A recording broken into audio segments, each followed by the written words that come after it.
2016 was a sad year for constructivists and constructionists, with the passing of two of our bests, Dr. Seymour Papert on July 31st and Edith Ackerman on December 24th. Edith studied with and sounded like Swiss psychologist Jean Piaget, and like Papert, found her home at MIT. She was a clear thinker, writer, and she made Piaget's ideas come to life.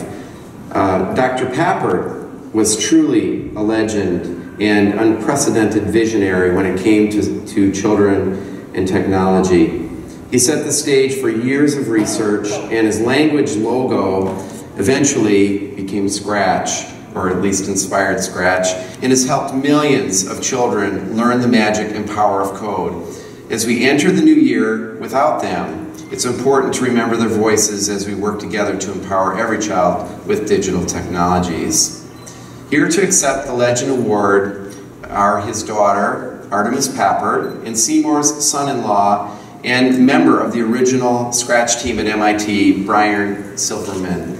Could I ask you to come up and say a few words?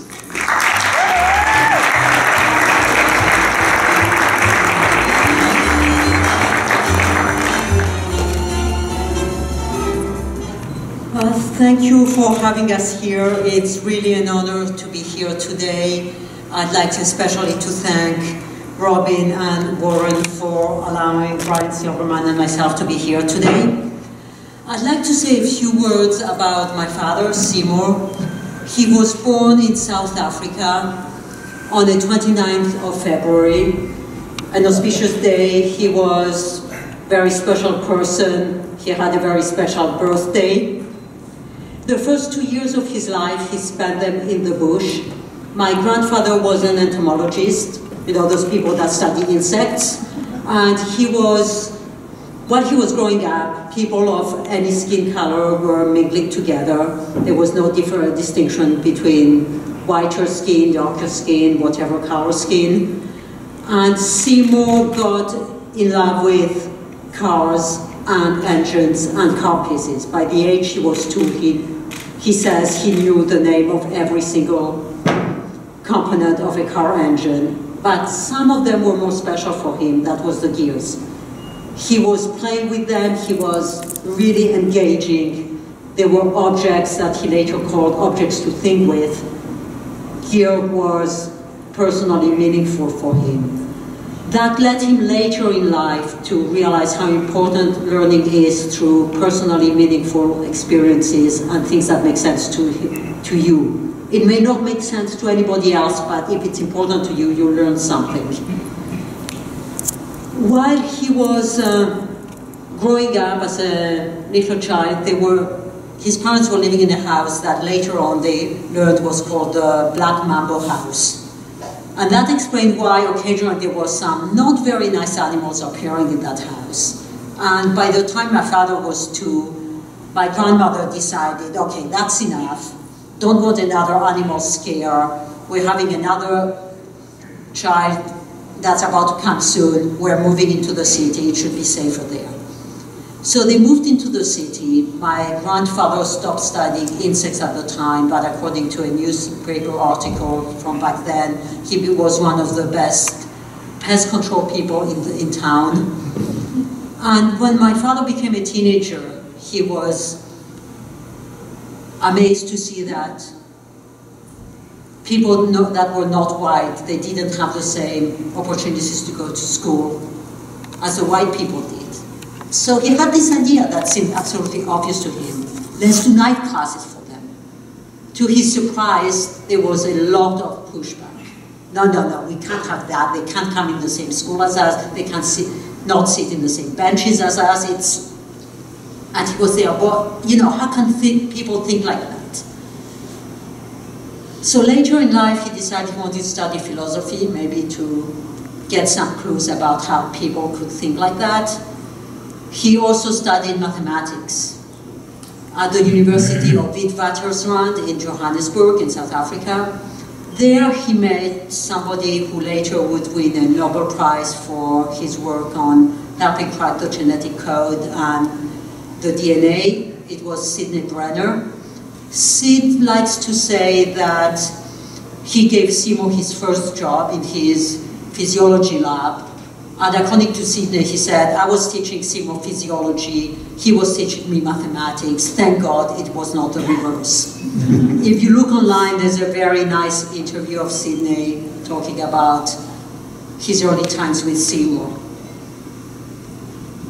After he got his first degree in math, my father got a scholarship to go to Cambridge in the UK, and he had a bit of a difficulty getting out of South Africa, because by then the South African government was not happy at all with him, had taken out his passport. So how do you get out of the country if you don't have a passport? Seymour, who was already back then thinking out of the box, so went to some faraway place. It was before everything was digital. So he makes friends with the border guard, who also could issue passports if he so wished. Got a bottle of whiskey, got the guy drunk. Apparently it was the New Year's. I don't know if that's true or not, but I like that legend. And when they became best friends, he said, look, I have a favor to ask you. What do you want, my friend? Anything for you, my friend. Well, you know, I lost my passport. Could you make a new one for me? And the guy said, yeah, sure, I'll make a passport for you. So he gets out of South Africa, arrives in England. A few years later, the South African government finds out that he's there, revokes his passport, because they thought someone like that was not worthy of being a South African citizen. The British were very happy to hand him a passport back then. So that's Seymour arriving in Cambridge. He just missed by a few months meeting Alan Turing, but he said he met Alan's ghost in the corridors of the institute where he was, and he got his first programming experience on Turing's computer, the Pilot Ace. It also helped him realize how computers could be really important for learning, not only for adults, but only for children. While he was in Cambridge, he was traveling often to Paris, and there he met the Swiss psychologist Jean Piaget. Piaget was studying how children learn, how children think, and among the things he was studying was numbers. How do children learn the concept of numbers? And Piaget believed that if I want to understand how children understand number, maybe I need some mathematicians in my team. So he invites Seymour to come and work with him, and luckily for me, there he meets my mother, so that allows me to be here today. Another thing that happened when he was in Geneva, he gave a paper at a math conference, and at that conference, it was in the early 60s, Marvin Minsky, another pioneer that helped found the field of artificial intelligence, and unfortunately Marvin passed away January a year ago at the age of 88. And Marvin and Seymour gave the same paper. They had never met each other, they didn't know what the other one was going to talk about, and Marvin says, this guy needs to come and work with me. So he convinced Seymour to go to Cambridge in the US, and Seymour arrives there, and he's immersed into a culture that has a lot of technology, a lot of computers, and Seymour's vision then was one day everybody will have computers, and he didn't envision that computers will be everywhere to the level they are now. He first programmed on the Pilot Ace that has only a fraction of the power that the doorknob of your hotel door has these days. And while Seymour was at MIT, and he started working with all this exciting technology, he came with the idea that it should not just be for adults, it should also be for children.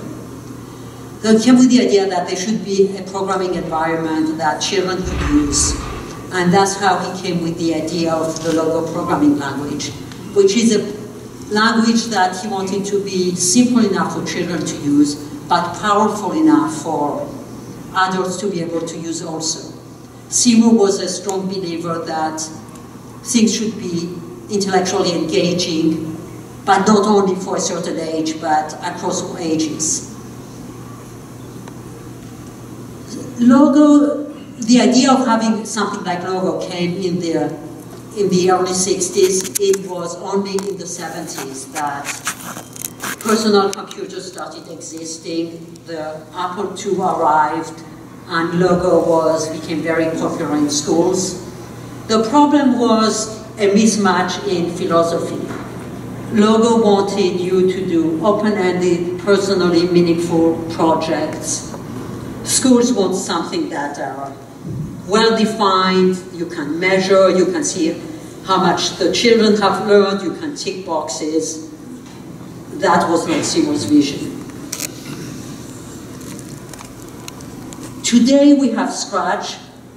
Scratch could be seen as a modern-day Logo's descendant. It's not very surprising because Mitch Resnick, the person who came with the idea of Scratch, was a student of Seymour. So we have we always have this tension with schools that want things to be well-defined in little neat little boxes, and projects that are empowering, meaningful for you, and allow you to learn. Coming here, I was asking myself, if Seymour had been on stage, what would he have said? Of course, with Seymour, you can never predict what he would have said. He always said something that would surprise you. But I think one of the things he would have said is, now is the time. He always used to say that about every 5-10 years. Now is the time. What now? Well, maybe now because technology is everywhere more than ever. Now is the time, maybe, hopefully, to play Seymour's vision. What is that vision, you may ask? The vision is to allow learning through meaningful, empowering experiences. The vision is also that learning does not happen through the next level in the next game. Learning happens because that's what I need to learn now, because that makes sense to learn it now, because it's meaningful to what I'm doing now and what I like to do now. What did I learn from Seymour is you don't always get things right on the first go. In part of the Logo mentality, philosophy is that debugging is important. You do something, it doesn't come out exactly as you plan. Look, maybe you like the way it turned out, maybe you don't. Debug. Correct what you did until you get something that you like. Seymour loved cooking. We often did cooking together, and he often was always saying, before you know what you're doing with the recipe, you have to do it 3 times. It's only at the 3rd time that you eventually know what you are doing. So that's what I'd like to say today. Once again, it's an honor to be here. I'd like to thank again the organizers for having me here, made it possible for me to come. Thank you.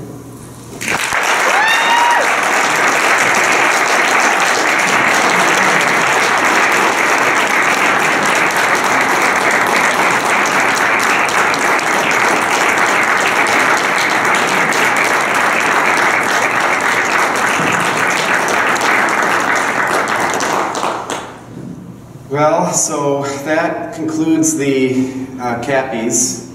We hope to see you in 2018. Like to thank you for those words. That was wonderful and important for history. And I'm hoping my camera was on. I'm hoping those cameras were on so other people outside this room can share it. Very important because now is the time.